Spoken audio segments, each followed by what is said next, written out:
देखिए, इसमें कहने की तो कोई बात ही नहीं है। प्रधानमंत्री और गृह मंत्री, इस समय पूरा देश इन्हीं 2 लोगों पर चल रहा है और दोनों लोगों का जो गैर ज़िम्मेदाराना हरकत है, ये दोनों लोग बिहार में एकजुट होकर के केवल चुनाव लड़ रहे थे। और गृह मंत्री जी तो अंतिम समय तक वहां थे, एक होटल में अपना बैठ करके कैमरा बंद करके खुफिया तरीके से। हमारा गृह मंत्री देश के सारा काम धाम छोड़ करके खुफिया तरीके से एक कमरे में बंद होकर के साजिश करे एक प्रांत के चुनाव के लिए, तो इससे बड़ा दुर्भाग्यपूर्ण बात क्या हो सकता है। और हमारा प्रधानमंत्री भी, तो सवाल है कि प्रधानमंत्री और गृह मंत्री दोनों अगर वहां इन्वॉल्व हो गए तो देश की सुरक्षा व्यवस्था किसके हवाले है, किसके जिम्मे है। और वहां पर इस तरीके की घटना हुई। अगर यही दिल्ली में अगर जो तो कोई दूसरी सरकार रही होती, अगर केजरीवाल राव तक कोई रहता तो सीधा सीधा सारा आरोप उसके ऊपर लगा दिया जाता। जबकि ये सारी की सारी जिम्मेदारी गृह मंत्रालय की है और खास करके दिल्ली की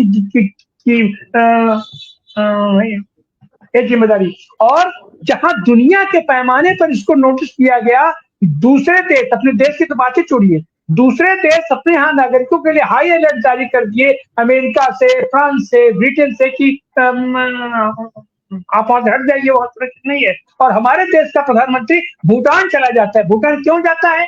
देश की ऐसी कौन सी आपदा थी, कौन सी समस्या वो हल करने के लिए, उस पर डिस्कस करने के लिए वो। तो ये आदमी, ये दोनों ही लोग देश के लिए तो काम कर ही नहीं रहे हैं।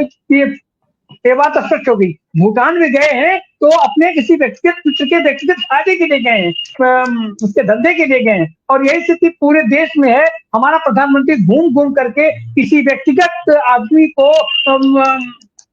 उसके व्यापार को प्रमोट करने के लिए काम करता है। तो सच तो यह है कि दोनों ही लोगों को तत्काल इस्तीफा देना चाहिए। और ये इस्तीफा नहीं देंगे, एक ही स्पष्ट है, जब तक इनको घसीट करके अब नहीं हटाया जाएगा तब तक इनसे मुक्ति मिलने वाली। अब देखिए, अभी 14 तारीख को क्या होता है। अच्छा, सच तो ये है कि ये बिहार के चुनाव में जिस तरीके से व्यक्तिगत रूप से ये दोनों लोग इन्वॉल्व हैं, बिहार का चुनाव एक तरीके से मापक होगा। और बिहार में लाख षड्यंत्र करने के बावजूद, ये चुनाव आयोग हुआ, लाख धांधलियों के बावजूद इनको अगर हटता है तो इनको चुल्लू भर पानी में डूब पड़ना चाहिए और देश के सामने आकर के माफी मांगनी चाहिए अपनी अक्षमता के, कि ये अक्षम होते हुए भी देश के इस सर्वोच्च पद पर, प्रधानमंत्री पद और गृह मंत्री पद पर ये लोग बने हुए हैं।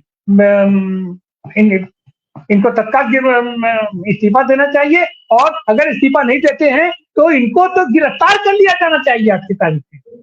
सच बातें है। और जी, बहुत शुक्रिया तिवारी जी। गिरफ्तार जो है प्रधानमंत्री और गृह मंत्री जो है कर लिया जाना चाहिए। अब हम लोग ये चर्चा हम लोगों ने काफी अलग अलग एस्पेक्ट्स इसके अंदर आए हैं और जो है इस चर्चा को हम फिर और आगे बढ़ाएंगे क्योंकि समय समाप्त हो चुका है।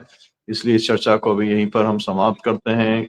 विभूति नारायण राय साहब, पाशा साहब, अरविंद श्रीवास्तव जी और सलीम खान साहब, तिवारी जी, आप सबका बहुत बहुत शुक्रिया। चर्चा जारी रहेगी। 8 बजे हम लोग जो एग्जिट पोल आए हैं, जो एग्जिट पोल ये बता रहे हैं कि अब तो एनडीए की सरकार आने वाली है, वो भी मेजॉरिटी से आने वाली है। उसकी कितनी विश्वसनीयता है, कितना बड़ा वो फ्रॉड जनता के साथ में किया जा रहा है। तो 8 बजे भी बहुजन संवाद के साथ में जरूर दर्शक जुड़े। ये कार्यक्रम का सिलसिला जारी रखेंगे। और जब हम ये कार्यक्रम तय कर रहे थे तो ये बात आ रही थी कि प्रधानमंत्री